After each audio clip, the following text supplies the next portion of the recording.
ZEE5 ಇರುವಾಗ ನೀವು ನಿಮ್ಮ ನೆಚ್ಚಿನ ಶೋಗಳನ್ನ ಎಂದಿಗೂ ಮಿಸ್ ಮಾಡಿಕೊಳ್ಳುವುದಿಲ್ಲ. ಅದು ಸಂಪೂರ್ಣ ಉಚಿತವಾಗಿ.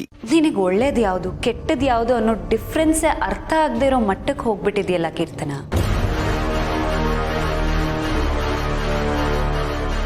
ನೋಡು ಸತ್ಯ, ಇದು ನನ್ನ ಲೈಫ್, ನನ್ನ ಇಷ್ಟ. ನನಗೆ ಹೇಗೆ ಬೇಕೋ ಹಾಗೆ ಬದುಕ್ತೀನಿ. Please stay out of my life. ಹಾಗಾದ್ರೆ ನೀನು ನಿಂದೆಷ್ಟಿದ್ಯೋ ಅಷ್ಟನ್ನ ನೋಡ್ಕೊಂಡಿರೋದಕ್ಕೆ ಕಲಿಬೇಕಲ್ವಾ ಕೀರ್ತನ. ಮಾಡೋದನ್ನೆಲ್ಲ ಮಾಡಿ ಈಗ ಸ್ಟೇ ಔಟ್ ಅಂತ ಹೇಳಿದ್ರೆ ನೀನು ಈ ಮನೆ ಮಗಳು ಕೀರ್ತನ. ನೀನು ದಾರಿ ತಪ್ಪಿದ್ರೆ ನಿನ್ನನ್ನು ಸರಿ ದಾರಿಗೆ ತರಬೇಕಾಗಿರೋದು ಈ ಮನೆ ಸೊಸೆಯಾಗಿ ನನ್ನ ಕರ್ತವ್ಯ. Sathya please, will you stop it? ನೀನು ಗೆದ್ದೆ ಅಂತ ಬೀಗಬೇಡ. Life is a circle. ಇವತ್ತು ಮೇಲೆ ಇರೋರು ನಾಳೆ ಕೆಳಗೆ ಬರ್ತಾರೆ, ಕೆಳಗಿರೋರು ಮೇಲೆ ಹೋಗ್ತಾರೆ. ನನಗೂ ಟೈಮ್ ಬರುತ್ತೆ. ಇವತ್ತು ಕೆಳಗಿರಬಹುದು, ಆದರೆ ನಾಳೆ ನಾನು ಮೇಲೆ ಬರ್ತೀನಿ. ಆಗ ನಾನು ನಿನ್ನನ್ನು ನೋಡ್ಕೋತೀನಿ.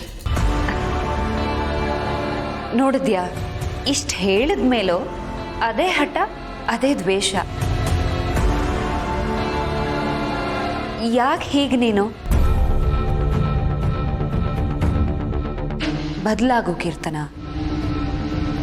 ನೀನು ಒಳ್ಳೇದಕ್ಕೆ ಹೇಳ್ತಾ ಇರೋದು. ಈಗಲೂ ಕಾಲ ಮಿಂಚಿಲ್ಲ. ಡಾರ್ಲಿಂಗು, ನಾವು ಇಲ್ಲಿಂದ ಜಾಗ ಖಾಲಿ ಮಾಡೋಣ.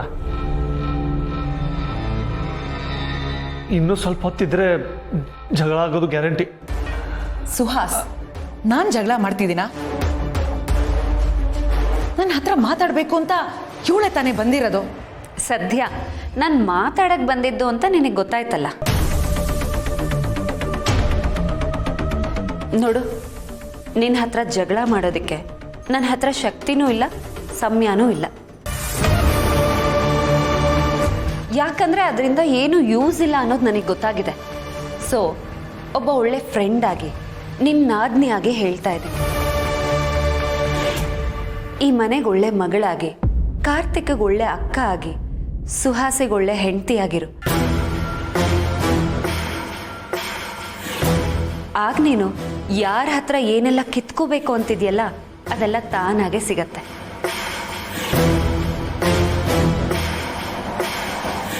ದೇವ್ರೆ, ಸತ್ಯ ಹೇಳ್ತಿರೋದನ್ನ ಇವಳಿಗೆ ಅರ್ಥ ಮಾಡ್ಸಪ್ಪ ತಂದೆ. ಬೇಕಿದ್ರೆ ಬೋಳ್ ಹೊಡಿಸ್ತೀನಿ. ನೀನು ಬದಲಾಗೋ ಸಮಯ ಕೀರ್ತನ ಇದು. ಈಗಲೂ ನೀನು ಎಚ್ಚೆತ್ಕೊಳ್ಳಿಲ್ಲ ಅಂದರೆ ಮತ್ತೆ ಲೈಫ್ ಪೂರ್ತಿ ನೀನು ಬದಲಾಗಲ್ಲ.